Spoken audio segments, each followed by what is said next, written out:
2003년 KBS에서 배추를 가지고 한 실험이 있습니다. 시끄러운 차 소리와 그리고 공장 소음과 같은 도시 소음을 그리고 헤비메탈 같은 시끄럽고 굉장히 강렬한 음악을 이렇게 들려주면서 키운 배추는 소음을 들려주지 않은 배추에 비해서 이파리도 누렇게 변하고 잘 자라지 않았다고 합니다.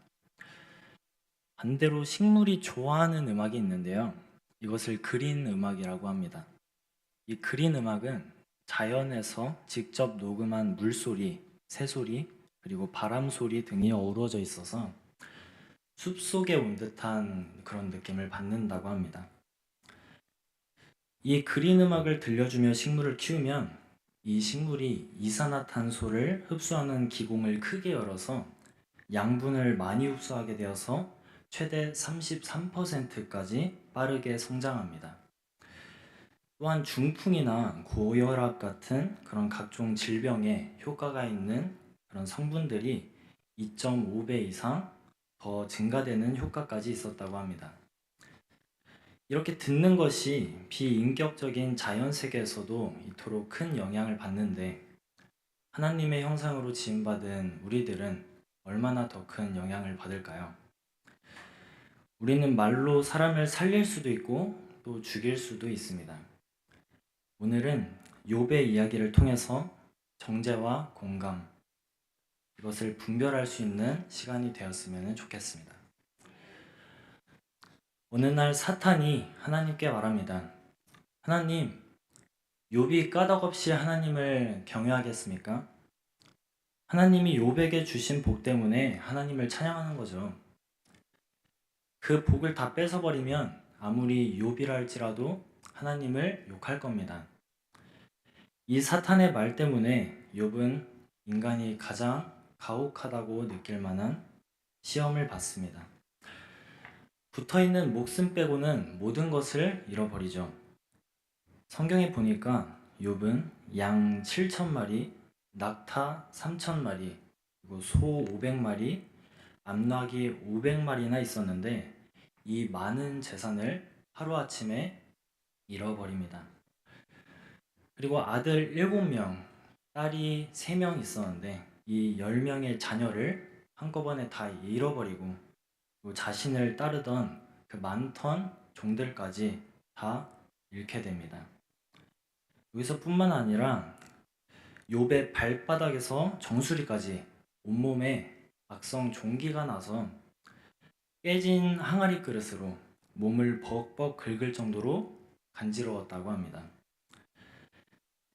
자녀들도 잃고 재산도 잃고 그리고 건강까지 모든 것을 잃어버린 정말 감당하기 힘든 엄청난 고난과 시련이 지금 한꺼번에 욥에게 일어난 거죠.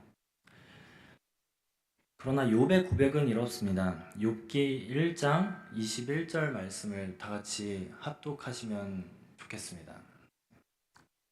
시작. 이르되 내가 모태에서 알몸으로 나왔사온즉 또한 알몸이 그리로 돌아가올지라 주신 이도 야훼시오 거두신 이도 야훼시오니 야훼의 이름이 찬송을 받을지니이다 하고. 아멘. 우리가 듣기에는 매우 건강한 고백이고 그리고 하나님께서 기뻐하실 만한 고백이다라고 생각이 들지만 욥의 아내가 듣기에는 황당하고 어이가 없었던 것 같습니다. 욥의 아내가 말합니다. 당신이 그래도 자기의 온전함을 굳게 지키느냐? 하나님을 욕하고 죽으라. 아내가 남편에게 하는 말입니다.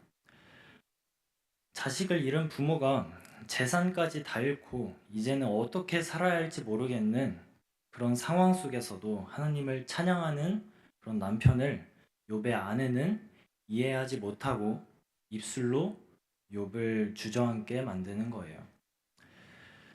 또 욥에게 새 친구가 찾아옵니다.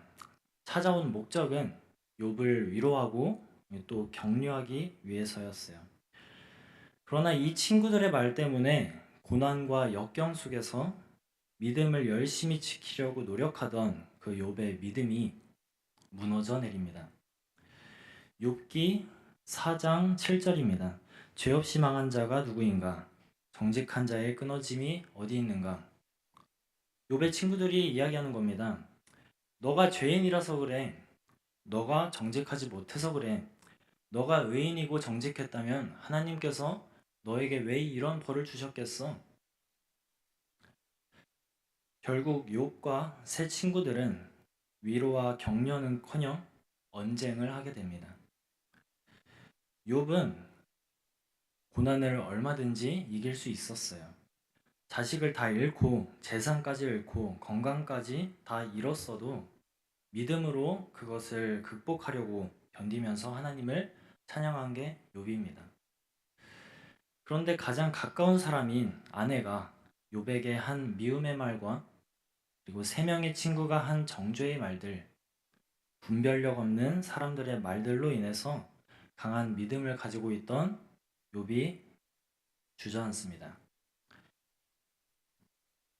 우리는 때로는 욥의 아내처럼 가장 가까운 가족들을 그리고 욥의 세 친구처럼 가까운 친구들을 죽이고 있지는 않은지 정죄하고 미워하지는 않는지 힘들어하며 믿음으로 견뎌내고 있는 옆에 계신 이웃을 절망하고 넘어지고 주저앉게 하는 말을 하지는 않는지 우리는 돌아보아야 합니다.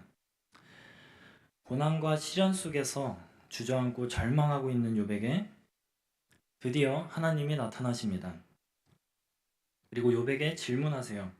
욥, 너는 너가 왜 이런 일이 일어났는지 아느냐? 너가 하는 말이 무슨 뜻인지 알고 하는 말이냐?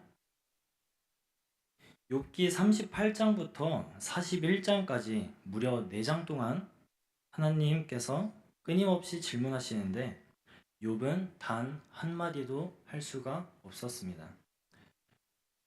보통 사람은 다른 사람이 내 이야기를 경청해 주길 원하고 그리고 자신의 생각과 주장을 모두 펼쳐야 마음이 편안해집니다.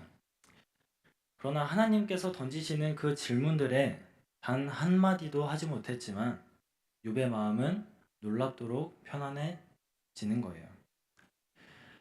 아내와 새 친구는 욥이 먼저가 아니라 얼마나 아플까, 얼마나 힘들까를 공감한 것이 아니라 그 상황을 먼저 분석하려고 했습니다.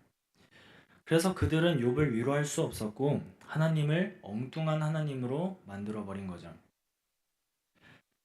그러나 하나님은 욥에게만 관심이 있었고 그 욥을 공감하셨어요. 하나님이 욥에게 질문을 던지신 것은 욥의 상처를 깨고 자유롭게 하시기 위해서 던지신 거였어요. 하나님은 욥의 길을 꺾지 않으시고 정죄하지 않으셨어요. 하나님은 욥을 다시 살리시기 위해서 질문하신 거였습니다. 저는 교회 학교를 담당하고 있습니다. 우리 교회 학교 아이들을 보면 정말 이쁘고 또 착한 아이들이지만 가끔은 서로 다투고 싸울 때가 있습니다. 사진 띄워주시면 감사하겠습니다. 그렇게 싸울 때에 두 아이 사이의 문제를 해결해 주는 것도 좋지만 더 중요한 것이 있습니다. 바로 공감해 주는 것입니다. 다친 곳은 없니? 많이 힘들었지? 기분이 많이 안 좋겠네. 이렇게 아이의 기분을 이해해 주면 문제가 호전된 것은 전혀 없지만 마음이 편안해지고 사과할 마음이 생기고 그리고 용서할 마음이 생기게 됩니다. 누군가가 자신을 이해하고 공감하고 있다는 것만으로 그들에게는 큰 위로가 되고 힘이 되는 거죠. 또 예배 후에 있는 공과 공부 시간에 정말 너무 하기 싫어서 도망 다니는 아이들이 꼭 한두 명씩 있습니다. 그런 친구들에게도 하기 싫은 마음을 공감해주고 저도 옆에 앉아서 그 아이와 같이 공과 공부를 합니다. 그러면 또 잘 따라옵니다. 혼자 하는 것보다 같이 하는 게 더 재미있고 힘이 되어서 그런 것 같습니다. 아이들만 이럴까요? 어른들도 비슷하다고 생각합니다.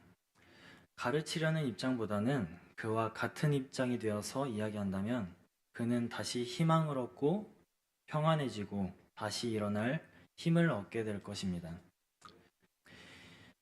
이웃들에게 잘못된 분별로 정죄하며 주저앉게 하는 말을 하기보다는 하나님께서 하신 것처럼 내 가족과 그리고 이웃과 지금 옆에 계신 분들을 있는 그대로 사랑하고 또 이해하고 공감해주면 다시 일으키는 말, 다시 살리는 말을 하는 저와 여러분 되시기를 바랍니다. 또한 세상이 하는 말이 아닌 하나님께서 하시는 말에 경청하고 또 회복되는 그런 저와 여러분 되시기를 소망합니다.